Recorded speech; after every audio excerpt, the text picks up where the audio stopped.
Mr. President, we recently completed a 10-week session, the Senate's longest in-session stretch in 15 years. It was a very busy 10 weeks filled with substantial results. We confirmed nearly the President's entire cabinet, the fastest pace since the administration of George W. Bush. We laid the groundwork for a transformational investment in border security and national defense. We continued to develop legislation to extend the tax relief we put in place for American families in President Trump's first term. We passed legislation to ensure that illegal aliens arrested for various crimes are detained instead of being returned to America's streets. We considered other bills that Democrats blocked, bills to achieve such common sense goals as protecting Americans and our allies from illegitimate targeting by the International Criminal Court and ensuring that athletic opportunities for women and girls are not taken away from them by biological males. In our final week of session, we passed the Halt Fentanyl Act, legislation to give law enforcement a critical tool to go after the people trafficking fentanyl in our country. We also passed legislation to fund the government by a narrow margin. 10 Democrats voted to allow us to proceed to the bill and fund the government. The rest preferred to filibuster the bill and shut down the government. It was a double dose of Democrat hypocrisy. Democrats who had campaigned to abolish the filibuster enthusiastically embraced it now that it served their purposes. And Democrats who had decried the evils of government shutdowns now embraced shutting down the government. One senator, for example, who just last March called shutdowns, and I quote, as devastating as they are stupid, end quote, voted for a shutdown 10 days ago.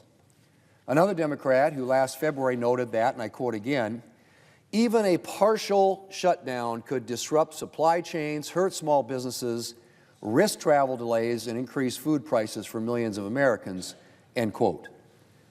That Democrat also voted to shut down the government. Democrats are changing their position so abruptly, it could give you whiplash. The only thing that doesn't look likely to change is Democrats' willingness to change their principles when it suits their political purposes. Mr. President, a new period of session begins today, and I hope that Democrats will manage to move past the fact that they weren't able to shut down the government. But whether they accept their defeat or decide to throw a tantrum about it, we're going to continue to do the job that we were elected and sent here to do. In the next 3 weeks, we'll continue to build out the President's administration by voting on more of his nominees. With the cabinet almost entirely confirmed, we'll be turning to undersecretaries and deputy secretaries as well as ambassadors. And like the White House, this work period will be focused on rolling back burdensome government regulations, in our case through the Congressional Review Act resolutions. This week, we'll send the President Senator Cruz's resolution to roll back the Biden administration's digital asset broker rule, which puts at risk the privacy and security of tens of millions of Americans who trade digital assets.